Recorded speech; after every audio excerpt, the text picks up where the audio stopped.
Welcome to the Player Driven Podcast. Here is what you're about to listen to on today's episode. Today we're talking with AJ Leece. He is the founder of Brickade. What they're doing is they're taking work training, things like InfoSec training, and gamifying it, making it more exciting and more engaging to employees of companies. We talk about how perception shift is the real battle here and getting people to understand that gaming can educate in these manners, and how productive laziness is a superpower, how you can supercharge your day-to-day work by automating some of the simple things that you do. It is a really cool episode. AJ is a great podcast guest and has lots of great stories to tell. And if you haven't been following Player Driven, be sure to check us out on LinkedIn or Spotify or YouTube or wherever you are. We're on all the social channels. And if you have anything you'd like to learn more of us, let us know it. And I hope you enjoy this week's episode.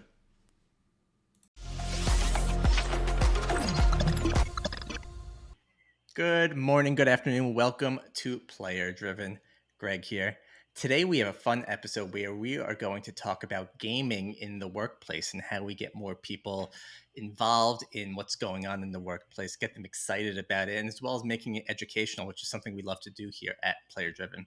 Our guest today is AJ Leece. He is the founder of Brickade, and they are making games for companies to help do training internally. And I think it's such a cool idea. We've seen education come from Minecraft and other games for kids online, but why not expand that to the audience that's playing games, the 30-year-olds, the 40-year-olds that want to get involved as well. So I'm excited to really dig down this path, learn more about it. AJ, thank you so much for joining me today. Is there anything you'd like to share about yourself? Yeah, thanks for having me, Greg. I really appreciate it. I have been an avid gamer pretty well since I was a small boy. My parents bought me my first Super Nintendo as a Christmas present, and it was definitely one of those things where I played it, but I didn't quite piece together sort of what the heck it was. I just had a good time. Fast forward many years and everything else, I have spent a good considerable portion of my career in information security. I've been in the information security space for a little over 10 years, and I've seen it from the operations side of things, incident response, ethical hacking, compliance, and risk assessments. But teaching was where I really started to see a lot of how I could contribute, kind of the value that I have, the knowledge that I had, just baked inside this head of mine. So it became a really interesting journey for me to put all this together. But I really enjoy businesses, life in general, when you kind of get a little weird and wonderful with it. You only get one spin that we know of, so you might as well make it interesting. That keeps things interesting. So I like to spend my time learning, growing, developing, coming up with weird and wonderful things to spend my time with, and just enjoying my work as much as I can. I love that so much. And I'm excited to talk about some of the games and concepts you've been thinking through, because we've all worked, well, not everyone, but we've worked for companies where we have to go through InfoSec training. We have to learn not to leave our laptops open. We have to learn to clean our desks. We have to learn to do all that stuff. And, even through the training videos over the past 20 years of my career, right? They've gone from really boring, just mundane, and lately they're getting a little spicy. They're exciting. They seem to be putting some production value into it, and they're seeing that from the video side of things. And why not make it more engaging with games, right? People would be more involved. People would they would actually be doing stuff in there and interacting with the game, so you can get a better idea of how well your employees are actually taking this and keeping them in the loop. And I think that's genius. And I'm curious on how, kind of, what is your background? You came from information security, but then you're just like, yo, we're going to make games with this stuff. You grew up with games, you said, but like, were you a developer? Were you an engineer? Did you teach yourself this stuff? How did that happen? Yeah, that's a really good question. Like, where did all this come from? What a pivot, right? From information security to this. I think you're all gamers, right? You're all gamers. That's it, right? Everybody likes to. I think there's very few people who don't like to play something. There's maybe a handful who go, "No, I played something once and it was terrible." And it's like, okay, that's cool. But everyone, in board games, card games, large field games, video games, like games are games. There's room for everyone. But where I came up with this idea, I was teaching at a local trade school here in Calgary, in their information systems security diploma program. And I had a class that was teaching payment card compliance and encryption. And for anybody not in the information security space, that's basically very abstract paperwork that's very limited in your career. It opens up a lot of doors, but you're never really going to see that paperwork unless you start doing the work. So it was very abstract paperwork and very, very difficult, very complicated math. To add insult to injury, that class time slot was from 4 to 6 p.m., January to March, on Fridays in a basement with poor cell reception next to a welding and mechanics school. So I think the scheduler and I maybe had beef in a past life or something. Maybe I kicked over their fence, overwatered the house plants, and now here we are.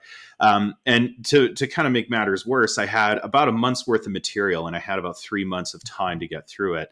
And there's really only so much I can sit there and read compliance requirements off to my students before they start asking for their money back or something. So I needed something to do. I needed a way to fill some of the time. And a bunch of my students were asking about cybersecurity incident response. And that's one of those things where you can teach a lot of it. And part of the security program requires digging into that testing your incident response plan is how we refer to it, through something called the tabletop exercise. And those are historically like group-based therapy in a boardroom that nobody wanted to attend. I like to refer to them also as root canals in a boardroom. They're truly terrible because they're very slow, they're very deliberate, but they're also very painful, and they lack a lot of the engagement. So some of my students wanted to have one of these for some reason, and I said, okay, fine, I'll walk you through it, but we're going to do it interesting. We're going to have a little fun with it. And one of my students is an avid D&D player and was happy to give a bag of D20 dice. And I split all the students into the different business units that would be represented in an incident response plan. You had your executives, IT support, security, all these different components. And these students now work together in a simulated tabletop exercise, which was basically just the 6 main steps of incident response I wanted to cover and a whole lot of improvisational comedy. But what really got it home was some of my C students were asking questions I would expect from the C suite. Like, how much did this cost? And what did this, like, how did this happen? What's the impact to the business? And those are students who are typically really disengaged with the material that were now suddenly very engaged with the process. And I mean, hey, no shade to C students. I'm a very well and truly, I'm very firmly among that group. C's get degrees. That's what my college professors told me. 100%. But when I realized that I was getting engagement and insight and really curious questions from students across the board at a really difficult time slot, I knew I was onto something. So that was in 2020, and I needed an automated tool to basically keep track of all the stuff that I wanted to keep track of, so I could answer those questions. And the idea for the game development was born, because it was okay. Well, I have to start putting something together, and I'm what I refer to as full stack ish in the tech space. There isn't a whole lot of tech stack I can't speak, but I'm not super fluent in all of them. So I do have to go and do a lot of research and fumble through a whole bunch of it. But yeah, by the time I had, from the idea's inception to now, I had all the fundamentals of development, but I was never a developer by trade. I'd never built an ounce of software in my life, mostly just scripting and automating pieces. But I took all those different skills, combined them together into a semi-autonomous business that would allow me to offload the back office stuff that takes a lot of our time and our energy onto the robots, and free me up for all the creativity and stuff that I wanted to do, with regards to learning a game engine, understanding the mechanics of putting it together, and just gluing it into a way that I wanted to bring my art, my business, everything into the next iteration. That was a lot, and I love it. There's 3 specific things I want to touch on that you were talking about, and more so how they align with what we talk a lot about on our podcast here. The first one is, well, before all that, that is awesome, man. The fact that you're sitting with these students, you're just Yeah, kind of, they want to do something boring. You got to figure out how to stretch out the time, that's make a it. game of it, have Let's fun with roll it. with it. Everything's Yeah, more fun when you make it a game. it was great. Um, we talk about feedback a lot Hmm. on player driven, and your students' response was a feedback to what you Hmm. created. They were engaged in material that is typically something boring that Hmm. C suites don't even want to look at, but they need to look at. And I think it's fascinating that you built something that got them so engaged and so involved in it. And you basically took that feedback and said, I want to build on this. You figured this out. And I think that's awesome and that's genius. And then we also talk about, we talked with a lot of indies, right? And they want to get started, but they don't know how to get started. You just started using these tools, man, and said, you know what, I'm going to figure this out. I mean, ChatGPT is great if you don't Oh know how yeah. to code and you want to learn how to get started. Is it going to create the best game for you? No, but if you start giving it the parameters you want, it will start to create something and you can learn to run from there, right? Again, Yep. you need a seed to get started, and this was it. And then it's kind of on the same point, it's just doing it, Yep. right? I mean, you just got to take that jump. You got to close your eyes. You got to say, this is it. This is what I'm passionate about. And you're doing it. So Yeah. you encapsulate all that. And I think that's so cool, especially not that it's boring, the whole idea of InfoSec. I think it's fascinating, the types of things that you need to be able to do to protect your data, your customers' data, right? But how do you turn it into a something that Gen Z, Gen Alpha, Hmm. even millennials will get more engaged with, right? It's no Hmm. longer just reading a book or watching a video online. And I think this is all great stuff. And I'm wondering, you got this feedback, you started doing it. You're the founder of a company, right? Whether, Hmm. and we talked about this before we jumped on, like, are you managing director? You want to see bigger? Like, how did you know now was the time? What was there a gut instinct other than kind of that feedback? Well, so I actually, this whole thing got started in 2020. So this, believe it or not, this company's been about 4 years old. It's only recently that it kind of went through what I call the renaissance of the business.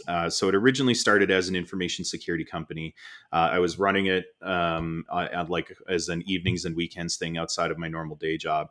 And the video games were the service. But the way that I had built it, I wanted it to be a service based delivery initially, so I could be very close to the feedback for all of my customers, because I knew that what I was doing was pretty novel in the approach, and the plan was to migrate it into some kind of product design so that I could now scale it up a little more reliably. You can't really do that with services, but it was a way for me to stay close and kind of get paid for kind of product research in a manner of speaking.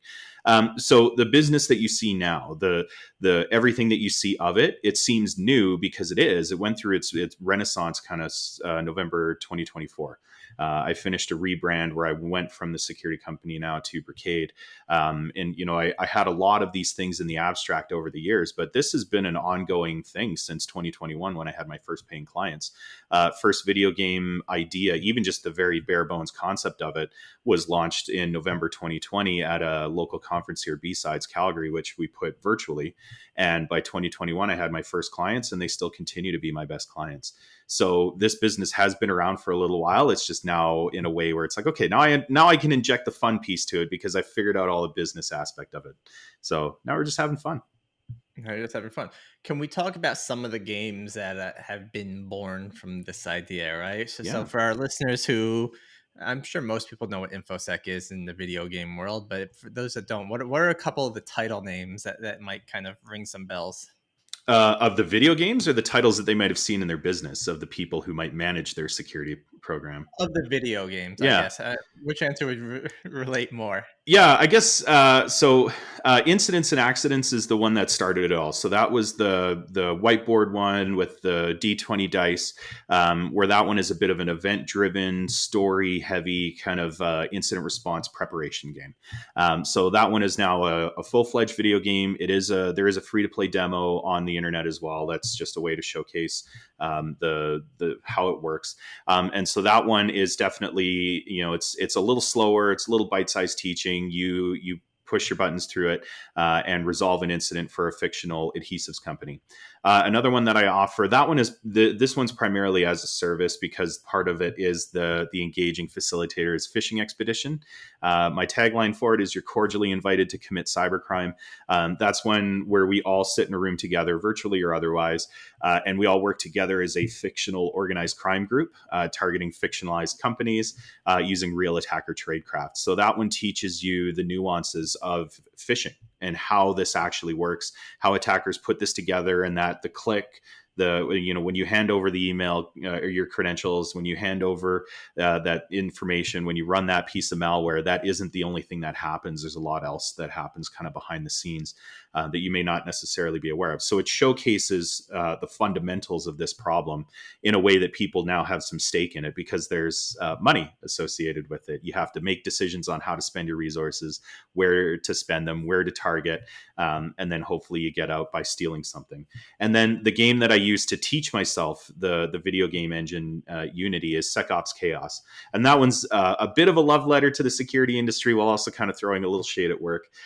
So that one, you navigate an exhausted security professional, security analyst through a synthwave style office environment with email and chat goombas that sap your mental capacity.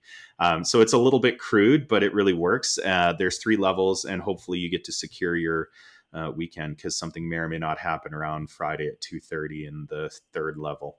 So it is one of those. It's like, it's to showcase kind of a day in the life of the security analyst to some degree. Most of it is just dodging noise, and then all of a sudden, when it's really inconvenient, things kind of get real. So The fishing game sounds awesome. I mean, they all sound awesome, right? But fishing game sounds like, it almost sounds like it could become like its own online kind of yeah, that's where I combating want to type of take it. game with other people, right? Like, Yeah. hey, again, I think we talked about this in our pre-call, but there used to be this game, and I don't remember the name of it. It was like you had to travel to different cities and just sell drugs, Oh right? And yeah. it was just Yeah. Yeah. a Yeah. text-based game, right? And it's just Yep. like, it seems like it could be something along the lines of that, where you just start kind of competing with other people online, like trying to steal their information, sending employees over. I don't know. Right. It seems like such a fun, a novel idea that Yeah. maybe it's been done, but like, who is it all your ideas? Is it Mhm. from talking with others in the industry where you start thinking, hey, or when maybe a potential customer says, hey, I need something about fishing. What can we do? Believe it or not, most of this actually comes out of not thinking about work. So one of the biggest, dare I say, creative outlets I have is taking my dogs for a walk and tending to the garden, literally in the yard in the summertime. The reality is the creative stuff comes just kind of out of left field for me, and a lot of it is under the auspices of storytelling more than anything. What this really is about is knowledge-based storytelling in a medium that people respond with, where they have some level of interaction and maybe even some kind of value associated with it, right? So there's characters you can kind of project yourself into a bit. You can immerse yourself in this situation a little. So the actual information that's in there is nothing new. It's stuff that's been around forever. It's just we're putting it in a way that now people have a little more urgency in the matter, but in a way that doesn't feel like we're forcing you to feel like it's an urgent problem. And yeah, as far as the ideas go, they're my own weird, crazy, wonderful ideas of that would be hilarious, and how, wrapping the performance art piece, the stand-up comedy piece to it, and again, just the absurdity that comes with it. Right. One of the things I really love is workplace absurd comedy, where it just totally is. Listen, we know this thing kind of sucks. Work is a terrible invention. What the hell are we doing? Let's just go ahead and make fun of it. Right. So it's in those same veins, right? The absurd is coming right out of real life. Some of the stuff that happens that is truly absurd in the video games, I've seen it. So it's, there's some reality in the observation there, which is kind of interesting. I think kind of a healthy break from work, walking away, like you said, doing the garden. I love Mm-hmm. gardening, right? It's my summer thing, right? I think Mm-hmm. that is where the best ideas are born. You can sit in front of your computer for hours on days, right? But you need to just basically turn your brain off, Yep. let your brain rest, and it'll do its best thinking when you do that, or it will just keep you up for nights in Yep. a row. It's Exactly right. either It'll wear you or down. both, and you're Yeah. that lucky person. Yeah. But that's why we have coffee. What's good. Um, Exactly. As an InfoSec background, right? There's certain part of gaming or game creation that could be more difficult than others. I guess, and maybe we can walk us through what your process is when you're Mm-hmm. kind of thinking through a game. Is it note taking followed by coding? Is it Mm-hmm. how do you kind of go from vision to reality? Yeah. So this is one of these weird problems, weird things where I start with the problem first. What is the problem that I'm trying to solve with the video game? So in the information security and business resiliency space, those problems are numerous. One of the ones you're going to hear quite a bit is we lack the skills internally. We lack the desire to do any of the work.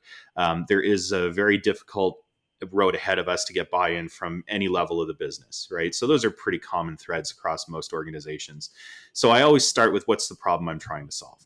And it isn't always about necessarily a problem inside the ecosystem. It could also be a problem inside my own business. So the very first game that I designed, SecOps Chaos, the first like real video game that was designed in an engine, that one was originally, its true intent was a marketing vehicle more than anything. It was just a weird and wonderful marketing idea I had where people could play something and then it would direct them to my website and it would start getting the conversation rolling. That one was to solve a problem in my own business. But incidents and accidents in fishing expedition were very much problems that exist in the rest of the business.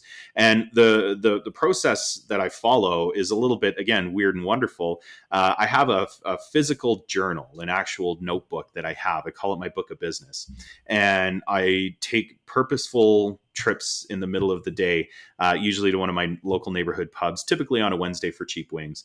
And it becomes a getting out the door and just letting some of this stuff kind of flow as an offsite almost. So I'm in the midst of designing a new game now that is going to be useful for helping businesses have the conversations they need to even get some of this stuff rolling. So business resilience, disaster recovery, incident response, there's a lot of prep work that has to go into it. I'm currently designing a game that's going to make that piece a lot more fun and interesting. And again, the problem was, how do we make people go find the information they need and have the conversations that need to happen? Handful of cheap beer and wings later, and an idea was born. And that's a piece of it. I just sit, I write it down, I kind of get a little nerdy with it and figure out what I want to do with it. And then it starts to become real. So I start building. Nerdy with it. You're an InfoSec guy creating video games now about training. Yeah. I love it. Yeah. I love it. I got questions on this, but I want to do our fireball round where I'm going to ask you questions here just off the cuff. Okay. Get answers. And I didn't plan to do it now, but I'm going to finish my got coffee here. That's coffee? I thought you were taking shots after each answer. I was so That's excited after. about that. Yeah. Come on, I would have brought my vodka up or something. That's later. First question is, what flavor wing do you get? Honey garlic. Honey garlic. That's good. It's my favorite. Like that. Just with what, like a Molson Ice, or what's the? Usually whatever beer's on sale, like whatever's on tap and on sale. Beer's on sale in Canada. What is this? Once in a while, every so often. It's time to go to Canada. Forget the tariffs. Right? You got much better beer sales there. All right, beer sales once in a while. I'm in Calgary. I have to become a Flames fan, I guess. There Although I you think go. you said you weren't a Flames fan. Oh no, I am. You got to root for the home team, but they haven't won anything since I was a small child, so it's fine. As an Avalanche fan, I'm okay with that. That's cool too. Second question is: you travel, but what is your dream vacation? It would be to go back to French Polynesia. I think I left a piece of me there when we went. That the whole every piece everywhere we went was just unbelievable. What game was the game that made you go, I want to do this? It wasn't one game. It was actually a series of games. I really value the real estate that you get from adventure style games, especially if they're in a historic setting. So the Assassin's Creed franchise, some of the very early ones were like immediately caught my attention. Mass Effect, the whole franchise was simply beautiful. There's so much storytelling that can happen in games. And when I combined parts of the Assassin's Creed franchise with having been to Italy and seen parts of Rome and went, oh yeah, like these were real buildings. We all remember this, but combining an interesting narrative, it was like, oh, that's really neat too. Just further reinforced that this is the right decision. Awesome. That's a great answer, and I appreciate that. You are also, I assume, a board game player. And what how? is your go-to board game? It depends on how much time we have, I guess, how much time we're willing to play. For what it's worth, I always lose at Scrabble. I've never won a game of Scrabble in my entire life. But I love Settlers of Catan, Carcassonne. Another one we have here, Small World, is really a hoot. Pandemic was actually kind of a fun one to play during the pandemic. It is a little bit of gallows humor, I guess. We have another one, Colt Express, where it's a turn-based train robbing one that's quite fun. And Camel Up is another fan favorite around here, where it's like camel racing on a board game where you make bets and they can stack up, so the whole thing can change pretty quickly. So that one's a good time too. I have Camelot and I have Small World, but I haven't played them yet because I just don't have the time. But Pandemic it changed my whole view of board games forever. Yes. Yep. I played co-op with my wife. Yep. The fact that you're working together, yep, I think is an amazing experience. That was actually the one that gave me kind of that, because we had been playing it for a few years before I started the business. And that was one of those, like, you can actually work together against sort of a mysterious force you can't control, which is how my games are built. It's a collaborative effort. Like everybody works together for the same outcome. I thought that was just really beautiful to see in a board game. Really innovative. I think we're going to see more of that in the gaming world, yep. Right? I think yep. we've seen Haze Light create now Split Fiction, right? It's almost the return of couch co-op, which I yep. truly appreciate, because there's back in the days we played N64, we'd play GoldenEye next to our friends, we'd play Halo next to our friends, right? And yep. then online came out, which is a great invention, but all of a sudden couch co-op died. Yep. And I think games like this, where you can work together with your partner, whether Yep. it be a board game or a digital game, right, or Hmm. a video game, right, I think it's a fantastic thing to help enable a broader audience to play a game that may have not played a game before. Agreed. Yeah, very much so. Last question, because we're getting off topic here anyway, is last movie or TV show you watched? Well, I just finished Severance, which was spectacular. Perfectly We're with what just you're about. doing. What's that? It aligns perfectly with what you're doing, Oh creating yeah, gaming. right. Like the banality of work. I think that again is just so beautiful. White Lotus is fabulous. We thoroughly enjoy that. We've actually been to some of the locations there, so that's been pretty cool. And then yeah, those are about the only two. Oh, Paradise, which is actually pretty neat. I won't get into anything with it because it's a slow burn, but that's an interesting show too. That was quite neat. All right. You're off the hot seat. I appreciate your Well, I'm still answers. technically in the hot seat, but No, I you're don't like tag in not. anyone else to come sit here and interview. No, Like, you're cool down. You're oh, off. there you go. All the questions are easy from here on out. That's fair. Um, so you have about 3 games now, Hmm. fourth concept, right? Hmm. How do you? I guess how do you expect? All right, let me think through this question. How to ask it so I can edit it properly. Um, how do you foresee yourself growing from here? I guess, do you want to create more games for the business? Are you looking to eventually get to a more, I don't know what you call it, player base, right? Hmm. A game that you play outside the business. How would you like to see the company continue to grow? Yeah, the short answer is both of those directions are on the table. I do have some business to consumer games kind of just in design as an idea. That's going to be at the intersection of where the money and the time allows, because I'm in no rush for those. But in the short term, definitely the 3 to 5 years, more B2B gaming for sure. You know, solving more of these business related problems with video games.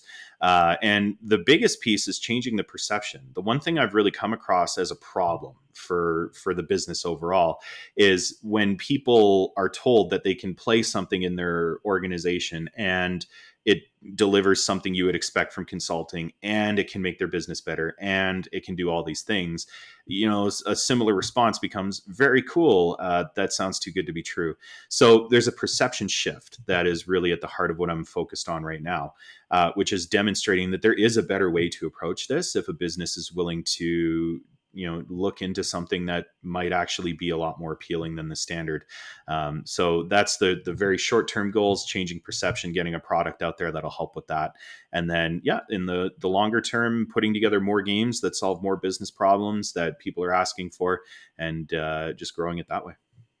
Perception change is an interesting one, because indie gaming is also going through that right now, Hmm. where, again, with the help of AI tools, it's easier to create games on a cheaper budget. And Right. when you look at VCs or publishers who are expecting to kind of work with these games, they say, no, you can't make a game for X dollars. It's going to cost you at least this much. And like, Yeah. no, there's tools out here that can enable you to do it later. And I think Hmm. there's just this perception on creating a game is difficult and expensive. And yes, it Hmm. can be, but it doesn't have to be. And I Right. think people need to start understanding that there's different ways to kind of get into that and start doing that type of stuff. Yep. Yep. Exactly right. And it's one of those things where, you know, thanks to AI tools, thanks to enormous libraries of very freely available knowledge in some cases, the way that you learn is your own imagination. That's up to you to decide. And basically, if you have an idea, whether it's good or it's bad, it doesn't really matter. If you get into it thinking, okay, this is going to be the thing that replaces my mortgage, this is the thing that's going to get me my salary, yeah, it's going to be a bit of an uphill battle for sure. But to get into it and start experimenting with it really doesn't cost you very much. And all told, each of my video games, because I don't keep track of my time financially, because I'm the founder, I have to spend the money anyway.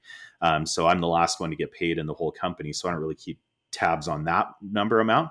But each of my games have been well under $1,000 to put together, because it's just been a series of using tools that were available. And from a simple management standpoint, it actually makes your life easier if stuff that's commonly available, things that are quote unquote off the shelf, are easier to get support for. There's better communities for it. So we're at this interesting inflection point where I think we're going to be seeing a lot of really cool indie games out there, that might give a lot of these AAA studios a run for their money, because people want compelling story, interesting narrative, sympathetic characters as much as they want cool graphics and neat sound and cool features. And I'm no stranger to the AAA stuff. I play an awful lot of it, but I also really enjoy indie games, and I really like the variety that's out there now. I think along with perception change, and I'm going to make as an assumption here, so feel free to just smack it down when I'm wrong, right? No, all I good. think perception change also comes in time. And what I Yep. mean by that is that I don't know who you're selling to, and that would be my question is, but Mhm. as millennials like ourselves, right, or others start entering the workplace and become higher in the workplace, they become the decision makers. And I think younger, and I say younger, like again, I'm almost 40 here, so Mhm. I like to think it's young, but who knows? Sure. Right? Like I would be all about it bringing a video game to my workplace. But if you Mhm. go to someone like my father and say, "Hey, we're going to bring in a video game to help train people," he's going to like poo poo on the idea, right? So I Mhm. think with the younger generations coming in, perception will start to change because they understand what the power of video games can Mhm. be. With all that sort of being a question, it also comes into who are you selling to and what's that process like?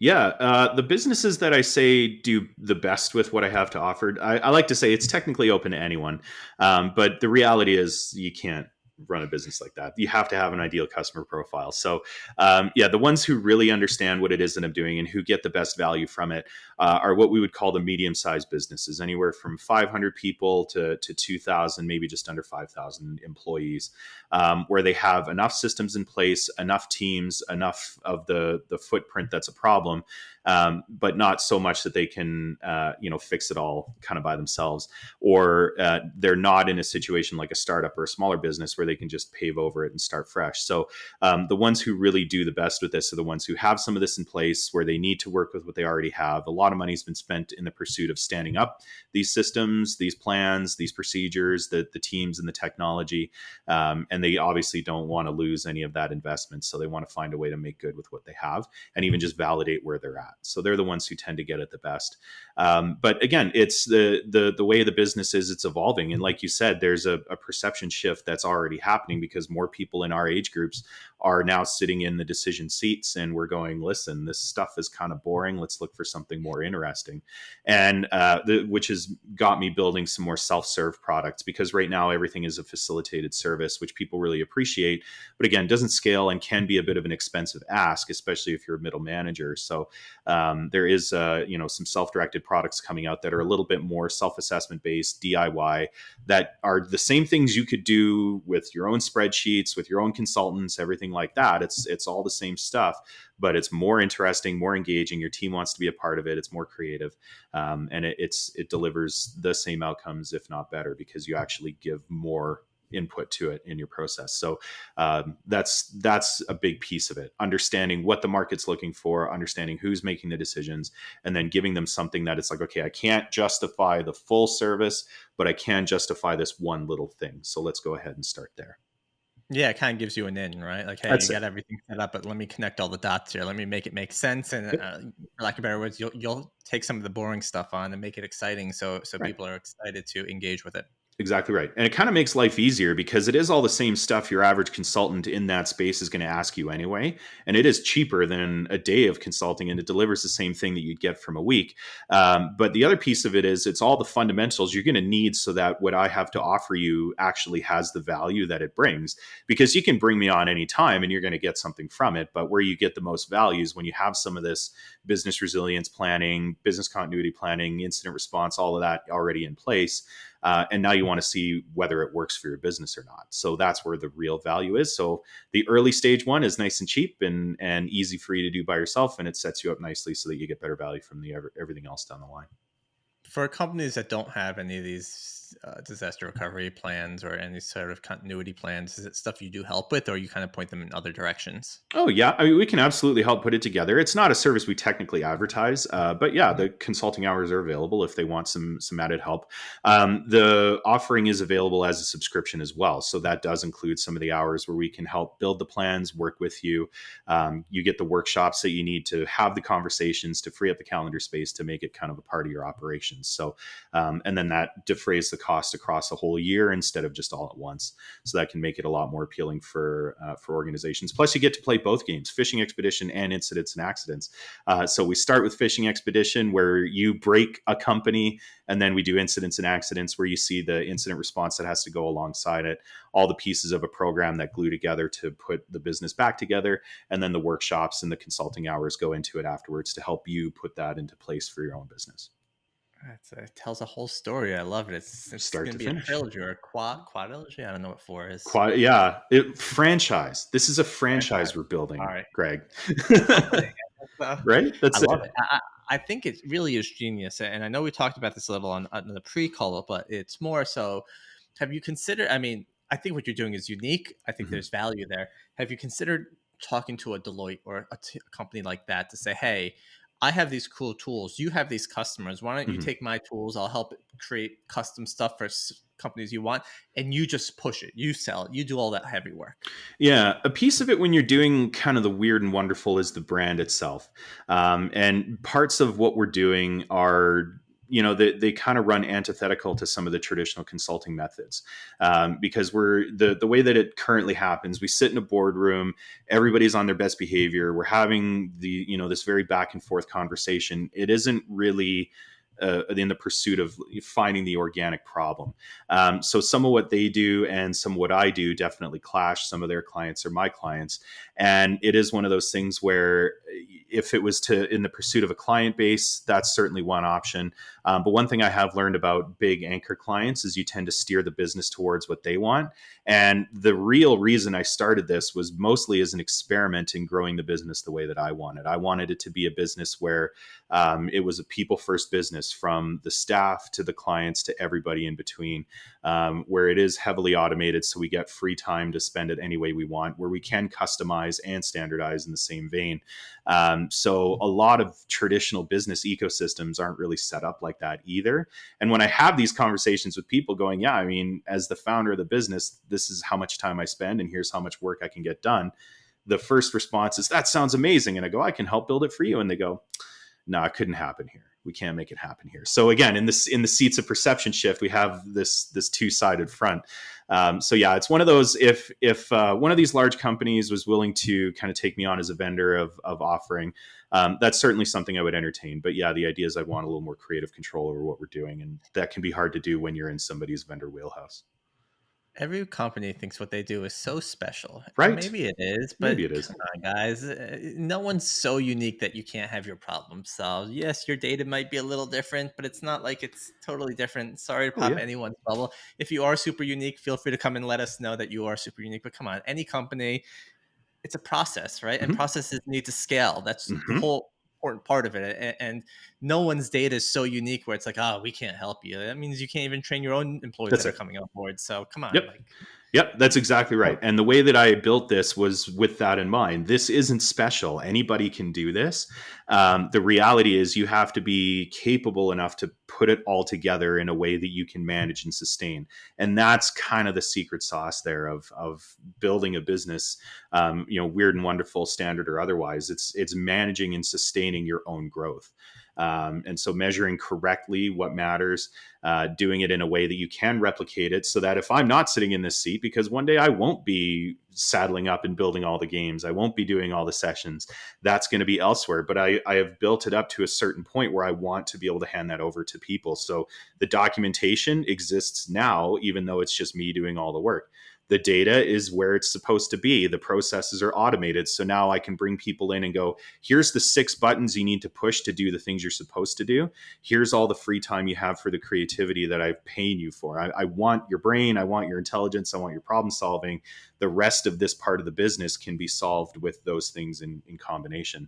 And you're right. There is no single business that's too special that can't be automated, streamlined, improved, made more resilient. Not a single one of them exists. If anybody wants to pop in and say that's them, yeah, I got a bridge to sell you. It's price to move, located in some prime real estate in New York, because literally every business can benefit from any of this. Yeah, and oh, what did you just say? I wanted to. I think it was on the processes and stuff, because processes and systems are so important, no matter Yeah, what, no no. matter the size. Well, it was okay. We can. It'll come back to me, and I'll Sure. find a way to kind of clip it all together. At like 2 in the Um, morning, right? yeah, What- yeah, that's what will happen at nighttime. Like, oh, that was it. Um, but you sound like, oh, sorry, it was about the framework. I Mhm. love that you built the framework to scale. I Mhm. think studios, companies, anyone, like solo person, you don't want to be doing this one thing forever. Mhm. So when it's time for you to start hiring people, Mhm. you want to make sure that when you hire them, they're in a position where it's already ready to set to scale. And I love that you Mhm. talked about that hey, the data is already in a place where we're ready to scale. Like, Mhm. you're thinking about that ahead of time, and I think that's so smart. I think everyone needs to be able to take a look at, like, hey, in a year this is where I'm going to be, this is what needs to happen, right? Mhm. It's easier to do it now than back into it in a Mhm. year in the future, right? Because at that Mhm. point then it's a giant headache and you're just Oh, like, yeah. oh crap, what do I do from here? It's very expensive. Yeah, Yep. yeah, Yep. extremely expensive. Absolutely. But you also mentioned your day, right? you Mhm. you are doing a lot. Can you give us an idea of what is your day to day like? Yeah, for sure. So the short answer is kind of whatever the heck I feel like. But that doesn't really get a lot of work done. So I do have to hold myself accountable to some kind of routine. The calendar decides kind of how the day is going to go. So if I have client calls, interviews, whatever's going on, those get top priority, right? Anytime there's anything that's client related, that's top priority. Anytime that's like publicity outreach, kind of that's also top priority. The other piece is whatever's broken. I have a lot of robots and they report to me if they aren't working correctly. So broken robots get second priority. And then from there, it's open creative work if need be. So, if a video game is in progress, features that have to get added to video games because some of the other ones need some changes, unraveling of the spaghetti for any of the software developers in the room. There were plenty of spaghetti incidents in everything that I built. So unraveling that, adding some of the features, quality of life improvements, the game development. And then other parts of it, the day might be, for like if we're thinking about it from a schedule perspective, I get up, I have a long leisurely coffee sitting with my dog, usually shit post on LinkedIn for a bit. And then it's, okay, this is what the day is going to look like. And, I tend to wrap it up around the afternoon. And then depending on how the day is going, or if I get kind of a creative mood, or if I'm mentally debugging while I'm cooking dinner, and I wanted, that's the solution to that problem, then I'll pull out the laptop and poke away at it for the rest of the evening as time permits, or as I feel the capacity is there. I don't really have a specific day of the week that I prefer to work. I used to like to keep banker's hours, and then I realized I was making myself crazy doing that. So yeah, if I have a really good idea and I want to work on it Saturday afternoon, I'll take Saturday afternoon, do that, and then just enjoy a Monday off if I want to.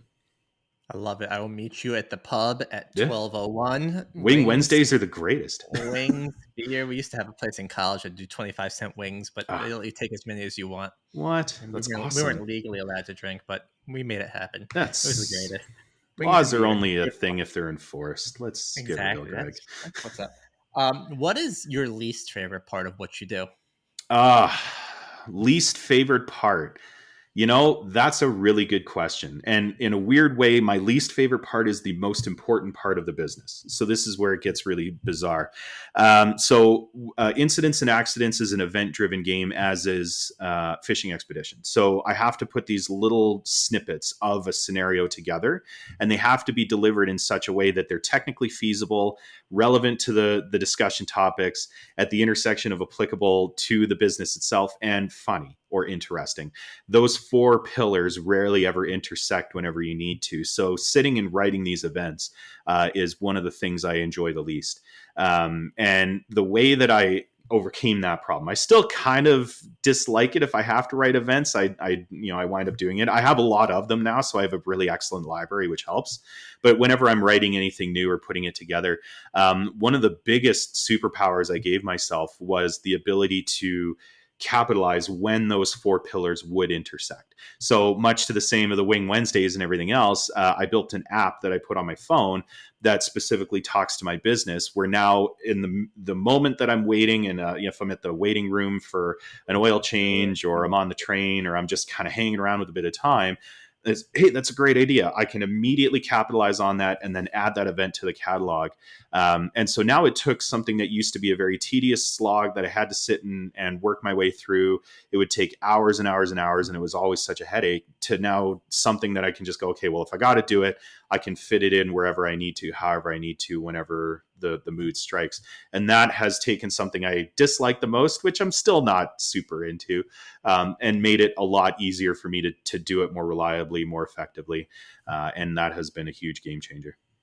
I love it. It's like a weakness to strength story. It's like, oh, You what's your know, greatest weakness in this job? And it's like, yeah, it's one of those weird interview questions. But yeah, that's it. That's the thing I dislike the most. But that's how I turn it into something I got to do and make it work for the business. I always like to say I'm lazy. I Yeah, want to automate anything I don't like to do because I am lazy. And then I realized, no, that's genius, man. yeah, Why do I want to sit here and like I'll show you my notes here I've been taking during our podcast, and they're yeah. crappy. Okay, Right? Crap notes, like it's chicken scratch. But sure. what I've learned I can start doing is I could take a picture of it with ChatGPT Yeah, directly afterwards. Say, yep, make sense of these notes. yep, And if I have other things I'm taking pictures of, make sense of all these notes and put them all together. And it yep. creates such an amazing outline of everything, something that Yes. my brain couldn't comprehend. Not only was I lazy and I just wrote down whatever crap I was writing down, right? Hmm. But it then fed it to an engine that made it so much smarter, so much Yeah. more impactful. And it's just like, thank goodness these things Right. survive. And right, perfect time. You're sitting at the pub sharing a beer with someone, Yeah. and also like, oh, great idea. Let me capture it real quick. Yeah. It's done, right? Then at the end of Yeah. the day or tomorrow, you say, I'm going to formulate all this together. It's Yeah. almost like writing down your dreams. I know people sometimes write down their dreams, and Yeah. I don't do that, but like, it's Yeah. amazing. Yeah, it's a way to keep, and it's a way to just work with where you're at, right? I think the work ecosystem overall could benefit from this kind of mentality. And again, part of why I started the business and run it the way that I do, it's this notion that, okay, if we're going to be always connected, then it means the work can technically be done anywhere. So then the work that can be done anywhere, let's give the people the tools they need so that they can do it as it comes up, right? Like if I'm waiting for something to happen, sitting in a waiting room somewhere for 45 minutes, I can either read magazines from the 1980s or I can knock off a couple of the tasks that I have to do. And I mean, that might sound a little bit weird, maybe a little even, dystopian, but then the other side of it, especially in the Brickade business model is, we're outcome based. So if you have to get all this done and it has to be done by next Friday and you finish it by Monday, fabulous. I mean, enjoy the free time that you have. That's the give back to it. It's designed to free up the time because again, we're results and outcome driven. So it's this notion of the tooling should benefit us. Work should support our lives. That we shouldn't work for it, kind of thing. Yeah, all of that is just the whole point, and that really comes from just using the tools and the technology in a way that makes sense. Like let's Oh, let the computers do the computer work. And it's not lazy. In fact, I call it productive laziness. And in the demo of incidents and accidents, that is one of the abilities you play. And it is meant to highlight that all good system administrators are lazy and they will find an absolutely foolproof way to shortcut something that is super simple, but they have to do all the time. And again, just highlighting that in and of itself is a skill. Embrace it. Don't run away from it because it makes things so much easier for your business. you can't say it's not lazy and then throw out a name there that has lazy in it as well. Productive laziness. It's Productive still lazy, but laziness. I love it. I agree. It's It's yeah, take back your time. I think yeah. that's it. You know what? I'm newish to kind of doing what I'm doing here, but Hmm. like take back your life, right? Yeah, Like yeah. time is one commodity we can't control, right? Nope. So like enjoy it, go crazy. Like yes, work and do what you need to do, but Yeah, if you don't have to work 9 to 5, don't work 9 to 5, right? If right. you're a night owl, be a night owl. Yeah, Do what you need to do. yeah. But it's important for workplaces to understand that there are different types of people and Yeah. building the workplace in such a way that allows that to be a thing. It allows you to fish from an enormous talent pool, right? Now I don't have to find people I just got to schedule a stand up for when all three of you are awake. Okay, no problem. That's okay. We can make that happen. And then the rest of it is results driven asynchronously. And then just wrapping enough guardrails around it so if something starts to slip, you catch it ahead of time, understanding what's sacred and what isn't, and leaning into that as part of your business model. All right, AJ, I got one last non-related question to everything you've been doing this whole time. For people that are just listening, behind AJ, he's got this cool Bowser statue. He's got bottles of wine. He's been sipping on this coffee, and I like to think I'm a coffee aficionado. I make myself an espresso. I would love to know what type of coffee are you drinking in your little. Uh, it was a shot of espresso, but the cup doesn't actually cool down fast enough. It winds up being really hot. I do like to just shoot it on its own, but all the other ones were Do you dirty. make So your espresso, or do you have an espresso machine? What do you I do? have a What's your machine. Yeah, There you go. I am that kind of lazy. I'm familiar with that. That's okay. Yeah, it's productive lazy. It means you Right. don't have to I'm make the shot. productive You make lazy. the But our espresso. morning coffee, we're really big on this Chemex pour over. Yeah, got which if you've ever had it, it's basically just a slower version of your standard drip coffee. I'm sure my wife would kill me for that, but yeah, it does taste better. It gets more of the coffee flavor yep. into your veins more effectively. But yeah, eating and drinking in our house is something of a team sport. She is the one who likes to cook. One Sunday woke up and just yeeted macarons into existence for the first time ever, which was hilarious. Right And on. I'm the bartender. I like to make craft cocktails of all kinds, including the molecular gastronomy. So yeah, eating and drinking is kind of a big thing. And the Bowser over my shoulder is he's my boss because I don't have a boss, but I think at some point you still have to keep yourself accountable. So I figure, hey, why not the biggest boss in gaming? So yeah, he lives over my shoulder, and we'll be moving to my studio space when I get it stood up. I love it. I am jealous that you're a cocktail maker because I am a cook and I just always want a good cocktail and I Yeah, suck at that stuff. It's I like love it. baking. You got to measure. You got to do all that stuff. Yeah, And but it it's is great. that's one where you can blend art and Yeah, science. I It's not as know. rigorous. Yeah, you can get a little weird and wonderful with that too. Well, AJ, I think what you're creating is so cool. I Thank you. think as someone that's been through a lot of these trainings at the job, there's better ways to do it, and you have identified them. I think getting companies on board would be a great thing, obviously, for your business. But I mean, just to get people engaged, Mhm. I think you're solving problems that do exist in the workplace. You're educating people, which I think are going to be people cause people to be even sticky in the workplace, and you're going to get them to want to work there because it's more fun. Mhm. I think it's super cool, and I think I wish you nothing but the best of luck and one day to be able to share a drink with you. Yeah. Before we do go today, let us know where we could find you or learn more about Brigade. Yeah. So our website's up and running, Brickade.com. The two of our games, SecOps Chaos and Incidents and Accidents, are free to play online. INA.marcade, MARKADE.ca. Gets you to incidents and accidents, and secops.marcade.ca gets you to secops. Free to play, computer browsers only so far, not yet mobile friendly. We're working on it, I promise. But yeah, for now, any garden variety computer browser should be able to play that. And in fact, because it does have work and stuff involved, like it does give you tips to make things better at work, it does technically count as work. So go play it at work, There you because go. that'd be a rip snorting good time. Yeah, and I'm on LinkedIn. Feel free to reach out to me under Anthony Leece, and then Brickade also has a LinkedIn page as well. So Awesome. AJ, again, thank you so much for joining us today. We'll have links to Brigade as well as the games that he mentioned on our Player Driven blog. I love it, man.